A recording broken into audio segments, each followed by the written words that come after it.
आनंद सिंह बाहुबली हैं? बाहुबली बोलते हैं क्या लोग उनको। क्या रितलाल बाहुबली हैं? अपराधी प्रवृत्ति के लोग हैं, कई बार जेल गए हैं। कोई साधु महात्मा तो है नहीं ये लोग। न किसी को फंसाया जाता है, न किसी को बचाया जाता है। जो सत्ता के साथ रहता है वो बाइज्जत बरी हो जाता है, जो सत्ता के खिलाफ रहता है वो जेल हो जाता है। एसपी पे कार्रवाई होनी चाहिए। अगर उन्हें फंसाया गया था तो एसपी पे कार्रवाई होनी चाहिए। हत्या के मामले में जेल गए, उन्हें बेल मिल गया।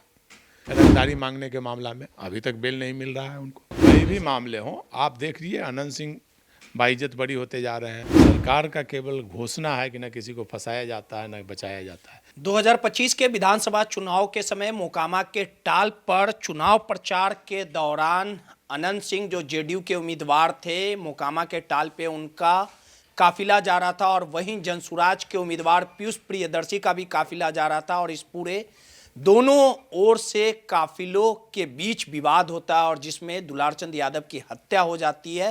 राजद के कद्दावर नेता के तौर पे दुलारचंद यादव की पहचान थी और इस पूरे मामले में प्राथमिकी दर्ज कराई जाती है और आखिरकार पटना के एसएसपी अनंत सिंह को गिरफ्तार करते हैं। कार्तिकेय शर्मा के द्वारा गिरफ्तारी होती है और आखिरकार कई महीनों तक पटना के बेउर जेल में रहने के बाद अनंत सिंह की रिहाई यानी पटना हाई कोर्ट से बेल मिलता है और 2 दिनों पूर्व अनंत सिंह बड़े तामझाम के साथ पटना बेउर जेल से निकलते हैं और जब वो अपने आवास पहुंचते हैं, जश्न मनता है। उस समय अनंत सिंह साफ लफ्जों में कहते हैं कि उन्हें फंसाया गया और घटना के समय वो 4 किलोमीटर दूर थे। वहीं इस पूरे प्रकरण पर दुलारचंद यादव का पोता कहीं ना कहीं अपने जान का खतरा बताया है और इस पूरे मामले में जो अनंत सिंह के समर्थक थे वो नेता प्रतिपक्ष तेजस्वी यादव को अनपढ़ बता रहे थे।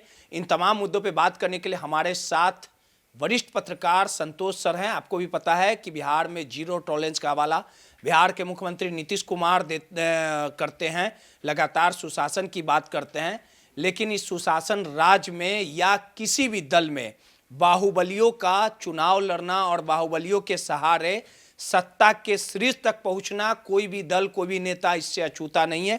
इन तमाम चीज़ों को समझेंगे। सर, जिस प्रकार से आपको भी पता होगा कि 2025 के चुनाव के समय 2 मामला जो था वो काफ़ी सुर्खियों में था। रितलाल यादव भी जेल में बंद थे, उन पर रंगदारी का आरोप लगा, उनकी गिरफ्तारी हुई। वहीं अनंत सिंह पर आरोप लगा कि उन्होंने दुलारचंद यादव की हत्या हुई, मोकामा के टाल पर जो पूरा विवाद हुआ। तो आखिर आपको नहीं लगता कि बदलते समय के साथ राजनीति के मायने भी बदल गए हैं? तमाम जो दल अपने को साफ सुथरा बताती है, लेकिन हर एक दलों में कहीं ना कहीं बाहुबलियों ने चुनाव लड़ने का काम किया। जो नेता हैं उन्हें टिकट भी देते हैं। तो आखिर जो साफ सुथरा छवि की बात नेता करते हैं, खुद की दल की बात करते हैं। आपको भी पता है कि अशोक महतो को चुनाव लड़वाया था आरजेडी ने, रितलाल भी चुनाव लड़े थे, इधर से अनंत सिंह भी चुनाव लड़े थे। बीजेपी ने सुनील पांडे के बेटे को भी टिकट दिया था, उपचुनाव भी उनके बेटे विशाल प्रशांत लड़े, इस बार भी लड़े।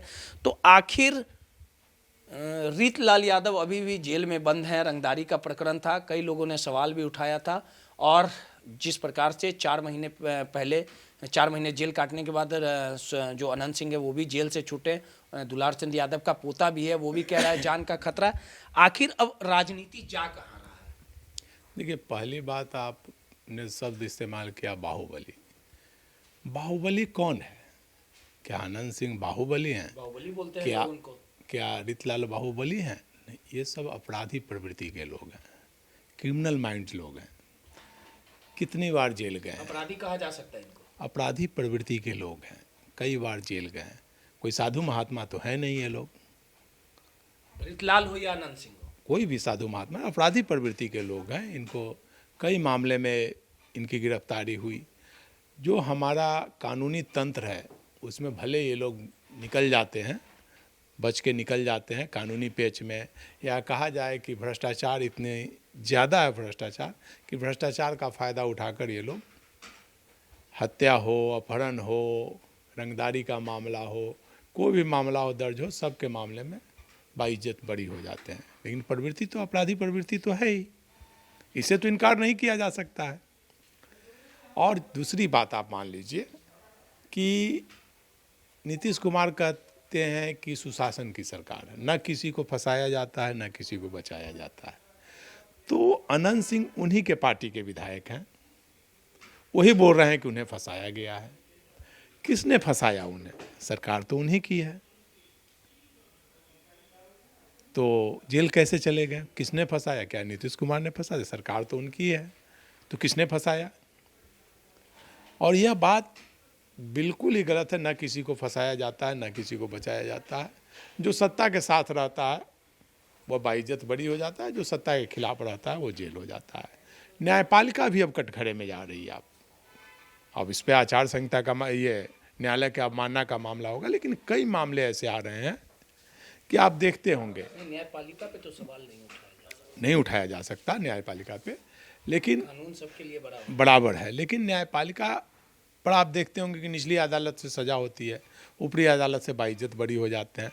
तो कहीं ना कहीं तो न्यायपालिका में भी खामियां है कि एक अदालत सज़ा देती है, दूसरी अदालत से बरी हो जाते हैं, पहली अदालत बरी करती है, दूसरी अदालत से सजा हो जाती है। तो कहीं ना कहीं निचली अदालत, ऊपरी अदालत, कहीं ना कहीं तो खामियां है। 47 मामले में भी अनंत सिंह बरी हो गए, उसमें भी के अभाव में। नहीं तो अब उसमें एसपी पे कार्रवाई होनी चाहिए। अगर उन्हें फंसाया गया था तो एसपी पे कार्रवाई होनी चाहिए, लिपि सिंह जो थी, निश्चित तौर पर। और अगर उन्हें नहीं फंसाया गया तो फिर कैसे छूट गए कि अनंत सिंह 5 साल जेल में रह गए, सदस्यता उनकी चली गई। सदस्यता चली गई। और दूसरी बात देख लीजिए, उस समय भी अनंत सिंह बोले थे कि हाँ हमको देख लीजिए, फंसाया गया। आप देख लीजिए, यहीं पर दो मामला देख लीजिए। अनंत सिंह हत्या के मामले में जेल गए, उन्हें बेल मिल गया। दूसरी तरफ रीतलाल यादव क्या है, रंगदारी मांगने के मामला में अभी तक बेल नहीं मिल रहा है उनको।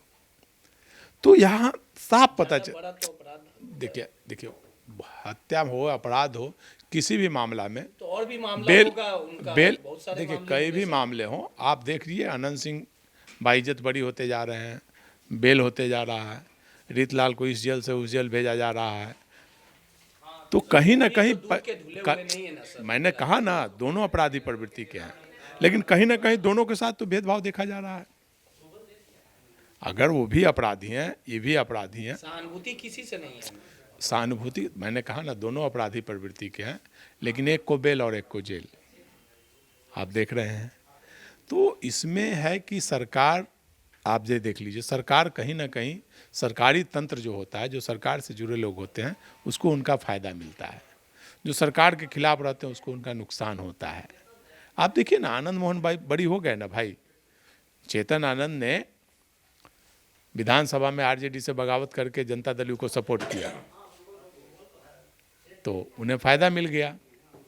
और आप देख लीजिए दूसरी तरफ जेल मैनुअल में जो परिवर्तन हुआ था सर, किसी तरह से बेल हुआ ना, बाहर निकले ना, आनंद मोहन बाहर निकले, अनंत सिंह बाहर निकले, सब लोग बाहर निकले। और उसी दौरान रीतलाल यादव जेल गए ना। अशोक महतो तो भाई कोर्ट से बरी हो गए, बेल नहीं, सजा काट के निकले हैं। अशोक, आपने एक बात और कहा, अशोक महतो चुनाव नहीं लड़ रहे हैं, उनकी पत्नी चुनाव लड़ रही है, तो पत्नी पर कोई मुकदमा नहीं है लोकसभा में जी। अशोक महतो चुनाव नहीं लड़े थे, उनकी पत्नी चुनाव लड़ी थी जी जी, विधायक में भी पत्नी लड़ी है। तो कहीं ना कहीं सरकार के जो नौकरशाह हैं, जो अधिकारी हैं, फंसाते भी हैं और बचाते भी हैं। जो सरकार से जुड़े हुए लोग हैं उन्हें फंसा। सवाल उठता है AK-47 मामले को भी हमने देखा था सर, किस प्रकार से अनंत सिंह चीख चीख के कहते थे कि हाँ हमें फंसाया गया, हमें फंसाया गया। उनके घर पे रेड हुआ, खुदाई हुआ, AK-47 निकलने की बात आई। उसके बाद तकरीबन 3 से 4 साल उन्हें जेल में रहना पड़ा, सदस्यता चली गई, उपचुनाव हुए, उसके बाद उनकी पत्नी चुनाव लड़ी आरजेडी से, और उसके बाद हाईकोर्ट से उन्हें बेल मिला। मैंने कहा ना, सरकार का केवल घोषणा है कि न किसी को फंसाया जाता है न बचाया जाता है, लेकिन सरकार फंसाती भी है और बचाती भी है। जो उसके खिलाफ जाता है उसे फंसाती है, जो उनके साथ होता है उसे बचाती भी है। उसका प्रत्यक्ष प्रमाण है आनंद मोहन, अनंत सिंह और ये रीतलाल यादव, देख लीजिए, सब प्रत्यक्ष प्रमाण है। और कई मामले आप देखने को मिलेंगे आपको, जिसमें जो सत्ता के साथ रहते हैं वो, उन्हें पुलिस और प्रशासन से मदद मिलती है, वो बच जाते हैं, बार बार जेल से बरी हो जाते हैं, बार बार उन्हें पेरोल पर छोड़ा जाता रहा है। आसाराम बापू का उदाहरण आप ले लीजिए। तो सरकार जिसके साथ रहती है, आप दीजिए ना सोनम वांगचू को, सरकार के खिलाफ गए, उन्हें 6 महीना जेल में डाल दिया गया, बिना कसूर के एक साइंटिस्ट को जेल में डाल दिया, वो भी NSA लगा के, राष्ट्रीय सुरक्षा कानून के तहत। तो सरकार चाहे बिहार की हो या केंद्र की, जो सत्ता के साथ होता है उसे बचाती है, जो सत्ता के खिलाफ होता है उसे जेल। आप ले लीजिए ना, कई उदाहरण आप ले लीजिए। अभी महाराष्ट्र के उप मुख्यमंत्री का निधन होगा, उसके खिलाफ प्रधानमंत्री ने कितनी बातें कही, अमित शाह ने कितनी बात, हजारों करोड़ के घोटालेबाज थे, सरकार में आए तो मंत्री बन गए। हेमंत बिस्व शर्मा, जिसको घोटालेबाज कहते थे भाजपा के नेता, आज मुख्यमंत्री बनाए हुए हैं।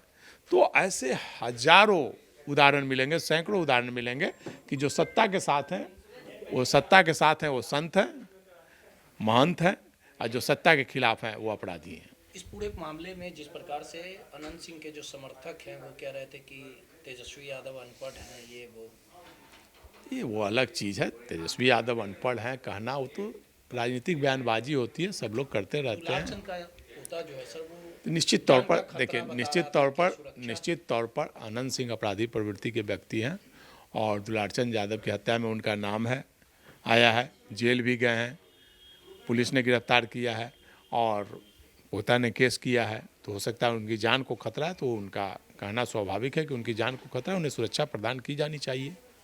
चलिए, सीधे तौर पे वरिष्ठ पत्रकार संतोष सर थे और जिस प्रकार से राजनीति और राजनेताओं के करनी और कथनी में काफ़ी अंतर होता है और जिस प्रकार से ये पूरा प्रकरण हुआ था, इसको लेके कहीं ना कहीं उनके पोते को सुरक्षा मिलनी चाहिए।